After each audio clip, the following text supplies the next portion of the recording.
नमस्ते प्रणाम। तो का हाल बा भाई लोग। आशा ना विश्वास करतनी कि रवो लोगिन एकदम मस्त और स्वस्थ होके।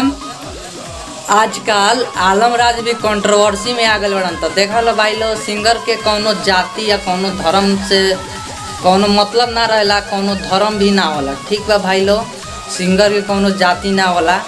तो हम बता दी कि हम भी आलमराज के बहुत बड़ा फैन हई। उनकर गाना काफ़ी अच्छा हिट सेट सॉन्ग काफ़ी अच्छा गाना बनैले बड़न। एगो गाना के विशेष जानकारी दे दी कि वही के ऊपर मतलब बहुत ज़्यादा विवाद छिड़ गई बा।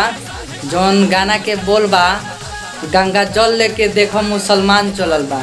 तो गाना के ये बोल बा, एकरे बीच में आलमराज के बीच बहुत ज़्यादा कंट्रोवर्सी और बहुत ज़्यादा कॉल SMS आवता और धमकी भी बहुत सारा आवता भाई लोग। तो रउआ लोग इनके का राय बा ये वीडियो के कमेंट में ज़रूर बताएं। वो गाना के एक बार हम रिप्लाई करके दिखा देता नहीं। जौन गाना आलमराज के बा, गंगा जल लेके देखो मुसलमान चलल बा। तो आप सब ये गाना सुन लेनी तो कैसन लागल तो भाई लोग कमेंट करके ज़रूर बतावलो। और हमारे चैनल पर अगर नया बढ़ल तो हमारे चैनल के सब्सक्राइब कर लो।